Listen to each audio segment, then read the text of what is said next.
Hello friends, नमस्कार। स्वागत है आप सभी का आदित्य क्लासेस में। आज हम लोग पढ़ने वाले हैं सिंपल इंटरेस्ट का पार्ट 13।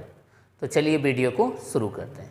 देखिए, वीडियो पसंद आए तो प्लीज़ इसे लाइक करिए और चैनल को सब्सक्राइब करना मत भूलिए। चलिए, तो अब हम बात करने वाले हैं सिंपल इंटरेस्ट का पार्ट 13। यानी कि इसका मतलब क्या हुआ कि हमने सिंपल इंटरेस्ट में 13 टाइप के क्वेश्चन देख लिए हैं। 13 टाइप, ठीक है। तो आज ये 13th टाइप है, उसको समझिए। देखिए, सवाल ये कह रहा है कि एक व्यक्ति के पास P रुपया था।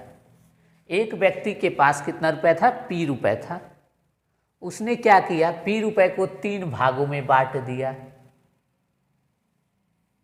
पहला भाग P1 का लाया, 3 बराबर भाग नहीं है, अलग अलग अमाउंट है, P3 का लाया। कहने का मतलब ये है कि यदि उसके पास 3000 रुपये हैं तो ये नहीं है कि सबको बराबर हजार हजार में बांटा है, नहीं। किसी को 1500 दिया है, किसी को 700, किसी को बचा बाकी पैसा दे दिया। तो इस तरीके से उसने अलग अलग हिस्सों में बांटा है, P1, P2 और P3। अब P1 वाले राशि को क्या किया उसने? R1 रेट से T1 समय के लिए निवेश कर दिया। P1 वाले राशि को उसने क्या किया है? R1 रेट से T1 समय के लिए इन्वेस्ट कर दिया। P2 वाली राशि को R2 रेट से T2 समय के लिए इन्वेस्ट कर दिया। यानी कि रेट भी अलग अलग है, रेट भी अलग अलग है और टाइम भी अलग अलग है। आगे सुनिए। और P3 वाले को क्या किया उसने? R3 रेट से T3 समय के लिए निवेश कर दिया। ठीक। तो कुछ समय बाद टोटल उसको जो ब्याज प्राप्त हुआ तीनों भागों से, इससे T1 समय के लिए जो ब्याज मिला, इससे T2 समय के लिए जो ब्याज मिला और इससे T3 समय के लिए जो ब्याज मिला, वो तीनों भागों से मिलने वाला ब्याज बराबर था। तीनों भागों से मिलने वाला ब्याज क्या था? बराबर था। तो आपसे पूछेगा कि ये बताइए उसने कितना रुपए P1 की वैल्यू बताइए, P2 की वैल्यू बताइए और P3 की वैल्यू बताइए। P1 की वैल्यू बताइए, P2 की वैल्यू बताइए और P3 की वैल्यू बताइए। सवाल में P की वैल्यू दिया रहेगा, सवाल में इतना ये दिया रहेगा कि उसके पास टोटल 40,000, 70,000 जो भी बोल दे वो रुपए उसके पास थे और उसने उसको 3 भागों में बांट दिया। तो अब किसको किस रुपए की कितनी वैल्यू है ये उसने नहीं बताया, बस उसने टोटल अमाउंट बताया कि उसके पास इतना रुपए था, जिसको उसने 3 भागों में बांटा और अलग अलग रेट से अलग अलग टाइम के लिए इन्वेस्ट किया। तो जब इन्वेस्ट किया तो इस प्रकार से इन्वेस्ट किया कि उससे मिलने वाला जो तीनों भागों से जो ब्याज मिला वो बराबर मिला। तीनों भागों से जो ब्याज मिला वो क्या मिला? बराबर मिला। तो आप बताइए P1 कितना रुपए था, P2 कितना रुपए था और P3 कितना रुपए था? सवाल ये है और ये सवाल एग्जाम में आता है। तो समझिए बात को, हम कह रहे हैं कि ब्याज बराबर है तो P1 रुपए को R1 रेट से T1 समय के लिए निवेश किया तो इतना ब्याज मिला, और ये और P2 रुपए को R2 रेट से T2 समय के लिए निवेश किया तो इतना ब्याज मिला, और P3 रुपए को R3 रेट से T3 समय के लिए निवेश किया तो इतना ब्याज मिला। तो तीनों ब्याज आपस में क्या है? बराबर है। तीनों ब्याज आपस में क्या है? बराबर है। ठीक। अब ये 100 से 100 और ये 100 कट जाएगा, कट गया, बचा क्या? P1 R1 T1 बराबर P2 R2 T2 बराबर P3 R3 T3। ठीक। अब ये तीनों बराबर है तो ये तीनों हम मान लेंगे K के बराबर है, एक कांस्टेंट है K, इसके बराबर है। तो यहाँ से P1 की वैल्यू क्या निकल के आएगी? देखिएगा जरा, P1 बराबर आ जाएगा R1 K upon R1 T1। ऐसे ही P2 बराबर आ जाएगा K अपॉन R2 T2। कैसे आया उसको दोबारा हम बता दे रहे हैं। जैसे मान लीजिए P1 R1 और T1 को K के बराबर करेंगे तो यहाँ से P1 बराबर आ जाएगा K अपॉन R1 T1। ठीक है, ये आप रेशियो में पढ़े होंगे, बहुत बार पढ़ाया गया होगा। ठीक। अब P3 के बाद P3 क्या आ जाएगा, K/R3T3, K/R3T3। तो तीनों का P1 P2 और P3 का रेशियो ले लेंगे। तो P1 ratio P2 ratio P3 बराबर K/R1T1 is to K/R2T2 is to K/R3T3। के कैंसल, तो क्या आया, P1 is to P2 is to P3 बराबर ऊपर आ जाएगा 1/R1T1 1/R2T2 is to 1/R3T3। इसको आपको ध्यान में रखना है, इसको आपको ध्यान में रखना है। P1 ratio P2 ratio P3 बराबर 1/R1T1 यानी कि रेट की टाइम में मल्टीप्लाई, फिर इज टू सेकेंड वाले रेट की सेकेंड वाले टाइम से मल्टीप्लाई, फिर इज टू थर्ड वाले रेट की थर्ड वाले टाइम से मल्टीप्लाई करके जब रेशियो लेंगे तो वो किसका रेशियो आएगा, तीनों मूलधन के रेशियो के बराबर आएगा, तीनों मूलधन का रेशियो के बराबर आएगा। ठीक है, तो ये नोट कर लीजिए।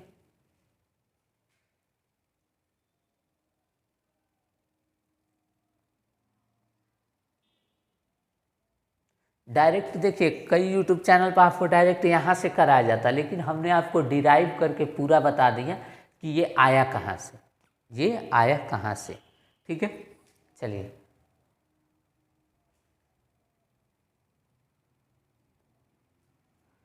अब सवाल में दे देगा, जैसे इसको मिटा दे रहे हैं, आपने नोट कर लिया होगा। देखिए साथ के साथ नोट्स बनाते चलिए, नोट्स बनाएंगे तो आपको इस चैनल से इतनी बेहतरीन नोट्स मिल जाएगी, इतने बेहतरीन क्वेश्चंस मिल जाएंगे जो आपको एग्जाम में टू द पॉइंट दिखेंगे, सेम टू सेम वही क्वेश्चन दिखेगा। ठीक है, तो उसका नोट्स ज़रूर बनाइए। चलिए मिटा दे रहे हैं, हम कोई भी इरिलेवेंट चीज़ पढ़ाते ही नहीं, हम ये सब जहर वाला क्वेश्चन और ये क्वेश्चन ये सब हम नहीं पढ़ाते हैं, हम सिर्फ और सिर्फ वही पढ़ाते हैं जो एग्जाम में पूछता है या पूछा था।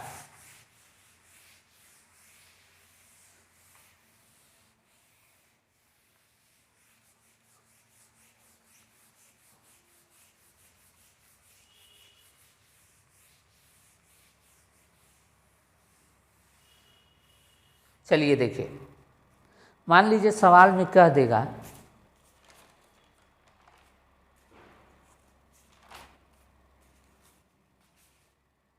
कि एक व्यक्ति के पास, क्वेश्चन नहीं लिख रहे हैं, 14,400 रुपये था, एक व्यक्ति के पास 14,400 रुपये था और उसने 3 भागों में बांट दिया, P1 P2 और P3 में 3 भागों में बांट दिया। तो पहले भाग को 2% की रेट से 3 साल के लिए निवेश किया, दूसरे भाग को 3% की रेट से 4 साल के लिए निवेश किया और तीसरे भाग को 4% की रेट से 5 साल के लिए निवेश किया। और कह रहा है कि तीनों भागों से जो ब्याज मिला है वो बराबर है, वो बराबर है। तो हम क्या करेंगे, हम डायरेक्ट यहाँ से सॉल्व करेंगे। देखिए कैसे, हम लिखेंगे P1 ratio P2 ratio P3 बराबर 1/R1T1 यानी कि R1 और ये T1, तो 2 3 जा 6, इन दोनों की मल्टीप्लाई 4 3 जा 12 और इन दोनों की मल्टीप्लाई 4 5 जा 20। ठीक, अब नीचे वाला कटेगा तो काट लेंगे। देखिए कैसे, 2 से काटेंगे 3 हो जाएगा, 2 से काटेंगे 6 हो जाएगा और 2 से काटेंगे 10 हो जाएगा। यहाँ तक किसी को कोई दिक्कत नहीं। अब क्या करेंगे, डिनोमिनेटर का एलसीएम लेंगे। डिनोमिनेटर का क्या लेंगे, एलसीएम। तो 3 6 और 10, इसका एलसीएम क्या होगा, 30 होगा। ये आपको एलसीएम आप ऐसे निकाल लीजिए, 3 6 और 10। लेकिन एग्जाम में आपको ऐसे नहीं निकालना है। जब एलसीएम या सीएफ चैप्टर पढ़ाएंगे तब वहाँ पे आपको डायरेक्ट एलसीएम निकालना सिखाएंगे। फिलहाल के लिए समझ लीजिए आपको ऐसे निकालना है, और यदि आपको समय बचाना है तो समझ लीजिए एलसीएम क्या है, 30 है। ठीक, अब आगे सुनिए, एलसीएम जो आया उससे इस तीनों में गुणा कर देंगे, तो 1/3 गुणे 30 इज टू 1/6 गुणे 30 इज टू 1/10 गुणे 30। अब इसको काटेंगे तो ये 3 से 10 बार में कट जाएगा, इसको काटेंगे ये 5 बार में कट जाएगा, और ये 3 बार में कट जाएगा। 10 1 जा 10, तो रेशियो क्या आया 10, 5 1 जा 5, 3 1 जा 3, 10:5:3, P1 P2 और P3 का रेशियो आ गया। अब आगे हमें P1 की वैल्यू निकालनी है, तो देखिए कैसे निकालेंगे, इसको मिटा दे रहे हैं। अब रेट और टाइम का गुणा कर देना और उसी को डिनोमिनेटर में लिख देना है। ठीक है, तो ये आपका क्या बन जाएगा, रेशियो बन जाएगा। फिर नीचे वाले का एलसीएम लेकर के सब में तीनों में गुणा करेंगे। ये नहीं कि किसी एक में नहीं, तीनों में ही गुणा करना है, तीनों में ही गुणा करना है। अगर 2 पार्ट हैं तो दोनों में गुणा करना है। ठीक है, अगर 4 पार्ट हैं तो चारों में गुणा करना है, लेकिन एग्जाम में अभी तक 3 ही पार्ट पर सवाल आ रहे हैं। ठीक है, चलिए आगे सुनिए। अब आपको P1 निकालना है, तो P1 की वैल्यू है 10, अपॉन नीचे पूरा जोड़ दो, 10 5 15 3 18 गुणे 14,400, मूलधन से मल्टीप्लाई कर देंगे तो 18 8 144 होता है, कट जाएगा तो ये क्या हो जाएगा 8,000। P1 आ गया 8,000। यहाँ P2 निकाल देते हैं, P2 है 5, अपॉन तीनों को जोड़ लो, 10 5 15 3 18 गुणे 14,400, ये 8 बार में कट गया, 8 पंजे 40 गुणे 100 4,000, 4,000।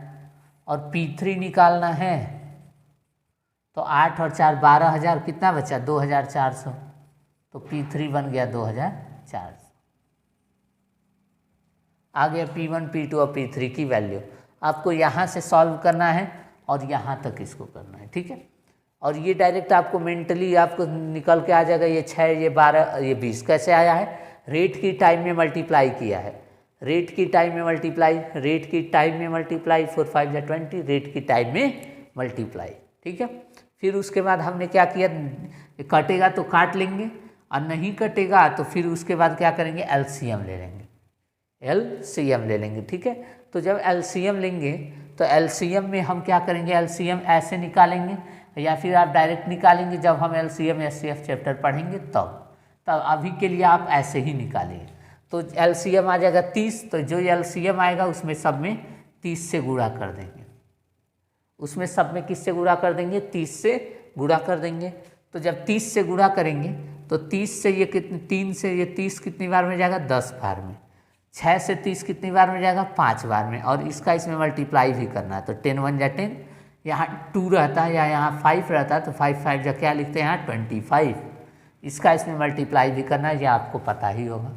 10 3 जा 30, ये 3, तो 10:5:3 आ गया, P1:P2:P3। तो P1 निकालना है तो 10 अपॉन नीचे जोड़ करके 10 5 15 3 18 गुणे मूलधन, P2 निकालना है तो बीच वाला 5 अपॉन नीचे जोड़ करके गुणे मूलधन, अब P3 निकालना है तो ये वाला अपॉन 18 गुणे मूलधन। ठीक है, और हमने P3 कैसे निकाला, इन दोनों को जोड़ करके 14,400 से घटा दिया। ठीक है, नोट कर लीजिए।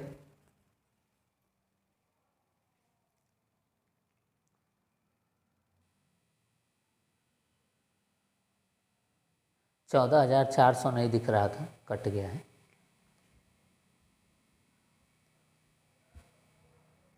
चलिए अब परफेक्ट दिख रहा है।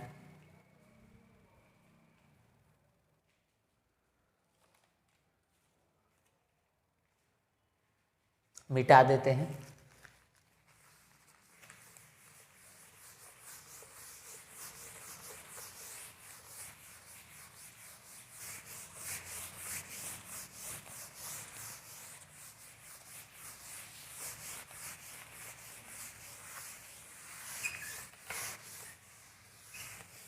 ये समझाने के लिए बताए थे, अब ये लिख के आपको क्वेश्चन बता रहे हैं। ठीक है, तो देखिए सवाल ये कह रहा है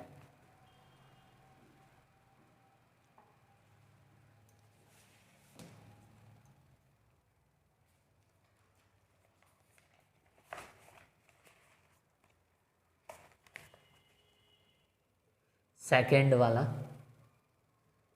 एक व्यक्ति ने कुल मिलाकर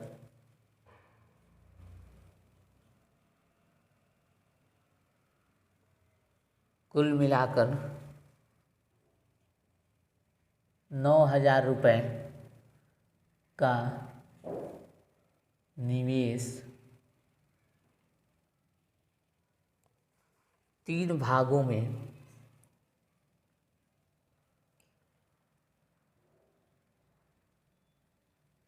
तीन भागों में 3%, 4% और 6% वार्षिक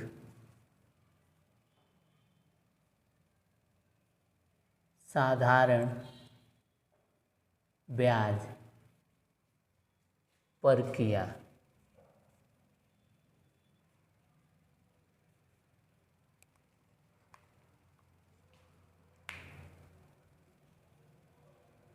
वर्ष के अंत में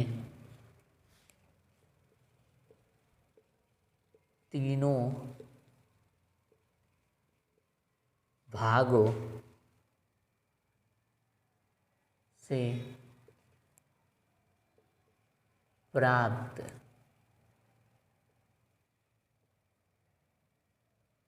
साधारण ब्याज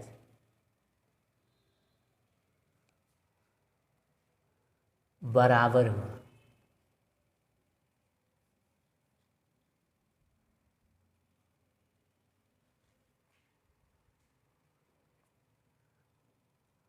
उसने 6% की दर से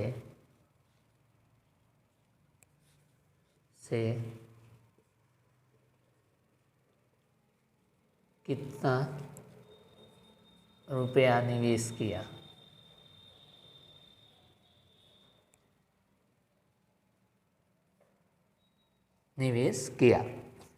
देखिए ये क्वेश्चन है CHSL का 16 अक्टूबर 2020 रिसेंट का क्वेश्चन है।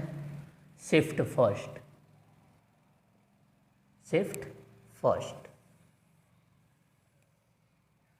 ये क्वेश्चन CHSL CGL सब में आते हैं। तो देखिए ये मैंने एक कॉपी बनाई हुई है, इसमें मैंने सिर्फ और सिर्फ प्रीवियस ईयर क्वेश्चन ही आपके लिए लिख के रखे हुए हैं जो आपको मैं कराऊंगा। ठीक है, प्रत्येक वीडियो में इसी से कराता आया हूं और आगे भी इसी से कराता रहूँगा ताकि आपको प्रीवियस ईयर, देखिए MTS 19 अगस्त 2020 का क्वेश्चन है, ऐसे करके ये सभी CHSL 3 जुलाई 2019 का क्वेश्चन है, ऐसे करके सभी क्वेश्चन जो है मैंने लिख रखे हैं। देखिए यहाँ पे CPU का क्वेश्चन है। ठीक है, इस तरीके से हमने जो है जितने भी CGL के एग्ज़ाम होते हैं, SSC के एग्ज़ाम होते हैं, CGL प्री का क्वेश्चन है, CGL प्री का क्वेश्चन है 2017। ठीक, तो इस तरीके से हमने जो है सारे प्रीवियस ईयर पेपर को कंपाइल किया हुआ है चैप्टर वाइज, टाइप वाइज। ठीक है, चलिए तो इसको आप लोग सभी लोग कर ही लेंगे। क्या करना है, 9,000 रुपये की राशि है, P1, P2, P3।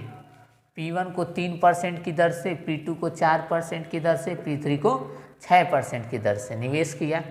कितने समय के लिए, तीनों भागों को वर्ष के अंत में, यानी कि 1 साल के लिए, इसको भी 1 साल के लिए, इसको भी 1 साल के लिए और इसको भी 1 साल के लिए। तो डायरेक्ट लिखेंगे P1 ratio P2 ratio P3 बराबर रेट का टाइम में मल्टीप्लाई, 3 वन जा 3, 4 वन जा 4, टाइम में हम मल्टीप्लाई करेंगे। ये नहीं कि हम रेट, ये सिर्फ और सिर्फ रेट लिख रहे हैं, नहीं, रेट और टाइम का मल्टीप्लाई करके लिखना है। 6 वन जा 6। ठीक, अब इन तीनों का एलसीएम निकालेंगे तो एलसीएम हो जाएगा 12। एलसीएम क्या हो जाएगा 12। अब 1/3 गुणे 12, 1/4 गुणे 12 इज़ टू 1/6 गुणे 12। एक एक स्टेप लिख रहे हैं इसीलिए इतना समय लग रहा है। ये 4 हो जाएगा, ये 3 हो जाएगा और ये 3 4 जा 12, 4 3 जा 12, 6 2 जा 12, 4 3 और 2। तो हमसे क्या पूछा है 6% पर, यानी कि P3 की वैल्यू। तो P3 बराबर 2 बटे ये 4 3 7 2 9 गुणे 9000। एक बार में कटा 2000 उत्तर आ गया, 2000 उत्तर आ गया। ठीक है, देख लीजिए आपको अब तक जितने भी सवाल कराए जा रहे थे वो सारे के सारे प्रीवियस ईयर ही थे। अपने मन से मैंने कोई क्वेश्चन नहीं बनाया है, सारे के सारे प्रीवियस ईयर ही कंपाइल करके और टाइप वाइज लेकर आ रहा हूँ। ठीक है, तो आप पूरी निश्चिंत होकर के हमसे यदि पढ़ लेते हैं, प्रयास बैच की पूरी सीरीज को यदि आप देख लेते हैं, तो आप इंडिया में कोई भी मैथ का एग्ज़ाम दीजिए जहाँ पे अरिथमेटिक और एडवांस मैथ आते हैं, नौकरी वाली, सरकारी नौकरी वाली, उसमें आपको कभी दिक्कत आनी नहीं है। ठीक है, चलिए तो नोट करिए, मिलते हैं नेक्स्ट पार्ट में।